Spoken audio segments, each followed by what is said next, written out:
Hello, everybody. Welcome to 15 Minutes Deep. We're so happy to have everyone from everywhere. We have a great presenter today. This woman, she has a servant's heart. She loves people.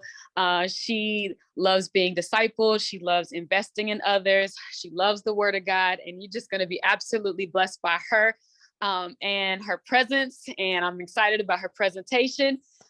Bailey, take us on down through there. Right. Hello, everyone. Like Zipporah said, my name is Bailey. And the topic that I have for today is Woman at the Well, or you also may know her as the Samaritan woman. We see her story in John 4, verses 4 through 30 and 39 through 42. Due to time, I'm not going to read the whole story, but I will give you guys kind of just a brief overview of what it's about. So in the beginning of the story, we see Yeshua traveling with his disciples from Judea to Galilee. And typically, the Jews in that time frame would travel around Samaria. They would not go through it due to some beef that they had from way back. And Yeshua decides that he wants to go straight through. And so on their way to Galilee, and they're walking there, and they come near Samaria, his disciples go off to a nearby village to get some food. And he sits down to rest by a well. And while he is sitting there, this woman comes walking up about noon or middle of the day, which should tell us that with a woman being alone in the heat of the day like that, that already would give us some indications that since she didn't come in the morning time when typically the women would come with a group of people, that she was either unwanted or undesired or even rejected in some way, shape, or form with that alone. And she walks up to the well, and there's this dialogue that takes place between Yeshua and this woman. And she asked him he asked her for a drink of water. And her response is, "Why would you, a Jew, ask me, a Samaritan woman, for a drink of water?" And they continue to kind of dialogue. Yeshua tells her, if you knew who I was, you'd be asking me for a drink of water. He tells her that the water that he has to offer, she would never thirst again. And she asks for this water, and he tells her, go get your husband. And she said, "I don't have one." And he's like, "You're right. You have 5, and the one you're with now is not even your husband." And goes on to her saying, "You must be a prophet." And she says, when the Messiah comes, like, he'll tell me everything I need to know. And Yeshua says, "I am the Messiah," or "I am he." And so we see that the Samaritan woman, rejected by women, by other people in Samaria, rejected by men for whatever reasons.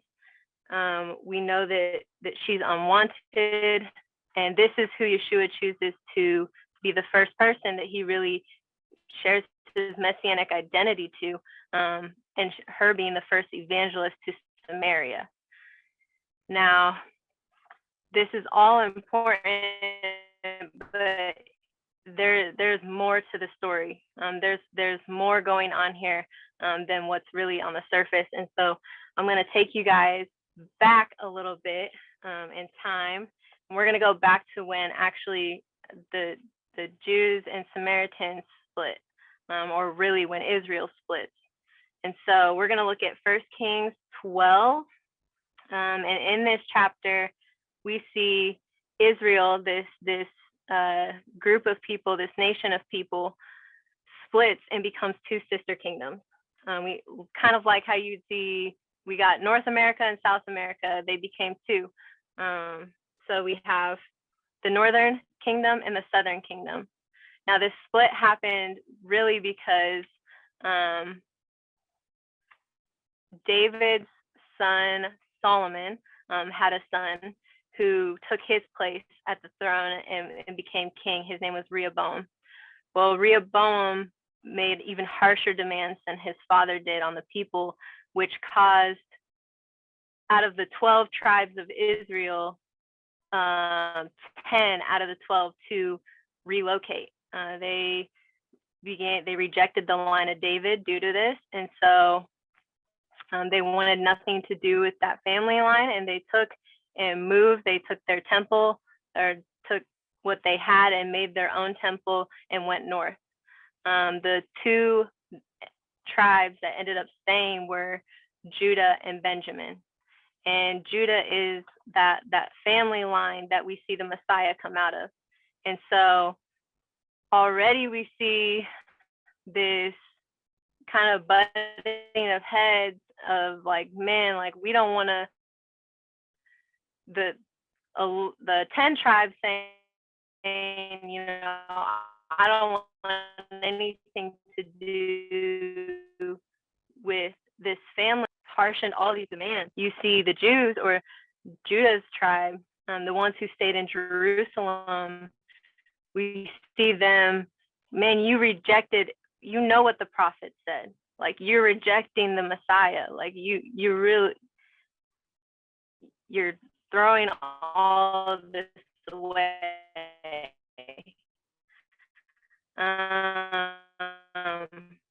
And to even further this kind of comparison, we see that in 1st and 2nd Kings, God, so we see him grade them upon, did they worship the God of Israel alone? Did they rid Israel of idolatry? And were they faithful to the covenant? And out of the northern kingdom, so Samaria, we see that there is 0 out of 20 good kings. And in the south, we see 8 that were rated as considered good kings, 8 out of the 20. And so again, you see more comparison happening and more really just reasons to dislike one another, or what they would take up. Continuing this history, we're going to go look at Ezekiel 23. And really, before I get into Ezekiel 23, I also want to remind you guys, so there's this rejected, and she represents Samaria, this people group, the nations of Israel that left Jerusalem and left the line of David, really rejected the Messiah altogether. And this is who she represents. And in Ezekiel, we're going to see Aholah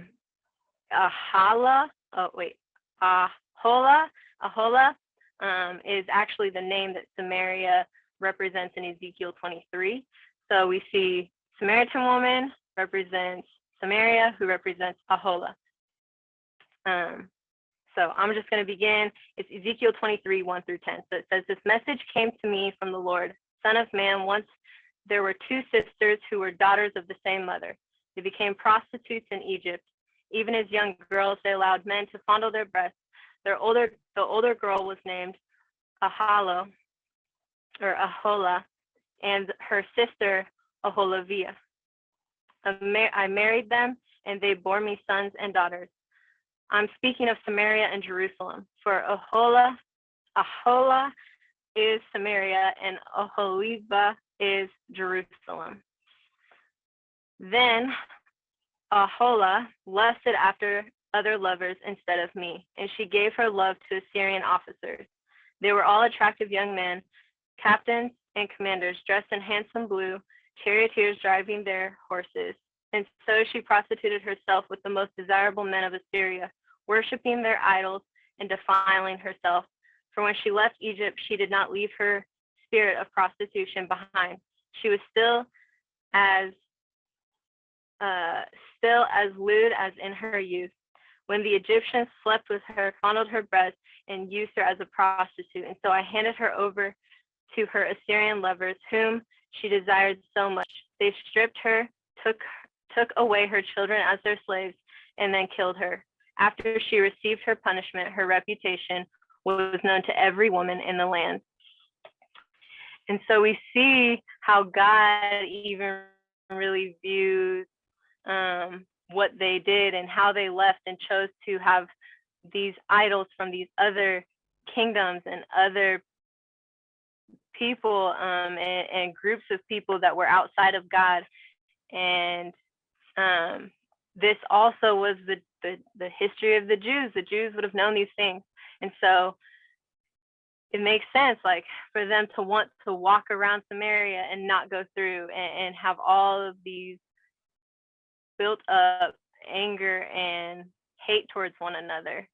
But Yeshua says, yeah, but I'm not here just to send this woman out and be really the first evangelist in Samaria. I'm here to bring reconciliation to these two people groups, and show people that there is a path that you can take, and it doesn't have to go around, or you don't have to find your way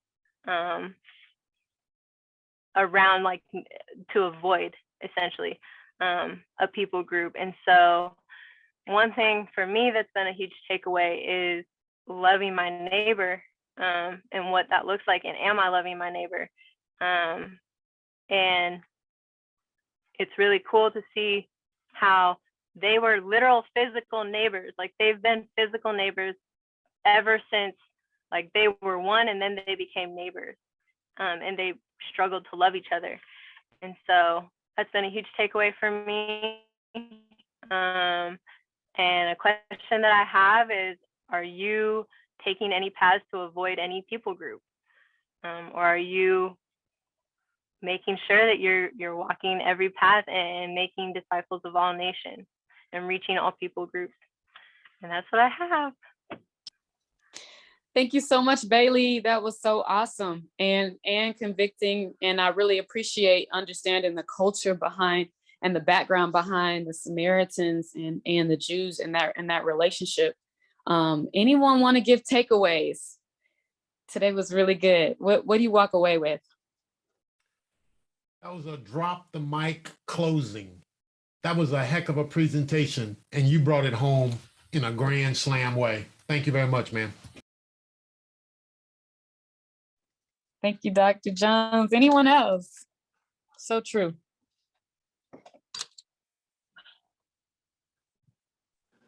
I'll say I this. like to go ahead. Go ahead, Go Judge. ahead. I yield. I yield to my dear brother. Once again, you're a great man. I want to say that, young lady, you really brought home something that I didn't know about the splitting of the Samaritan and the Jews. Now that's great that I know the history. You brought that home right on time. I appreciate you very much. But as always, I had to know, what is your age? I'll be 26 next week. I'll be 26 next week. You're doing a great job. Thank y'all. Thank you. Ms. Bailey, I sure like your last name. And that the thing that I really like, that story is, to me, out of John 4, my favorite story in all the scriptures. It just touches me deeply. And I appreciate the additional light you shined upon that. And I'll have to do some restudy and rereading and trying to gain more knowledge. But I appreciate it. That was awesome. Really was. And I do like your last name. Thank you so much, Judge. Anyone else? Let's do one more. Any takeaways? What do you walk away with?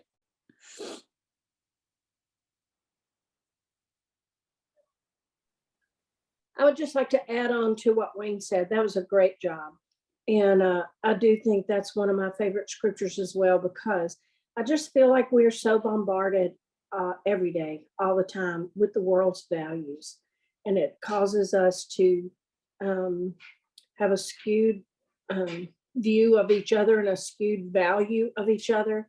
And I love how this is such a picture as as all of his encounters were, of how the kingdom, that's not that way. And that's not Jesus' way, that our value of each other should be the same value he has, which is he loves us all. And whether we know him personally or whether we don't, to show that value in this setting the way he did. I just love that. Just it's so good for me to just remember whatever setting I'm in, that That's good. to have his view, his value system, not the world's. So true. That's so good. Thank you so much for sharing. And as always, if you want to send me an email, if you're not on the list to receive the notes, I will email you Bailey's notes and you can dig in more, see where, what her resources are and all of that. We want to thank you so much for tuning in to 15 Minutes Deep, and we'll be back next Wednesday. So we hope to see you then. Invite a friend, and y'all have an absolutely great day. And tell somebody about Jesus. Yeah. Thank you, Bailey. Thanks. Thank you, Bailey.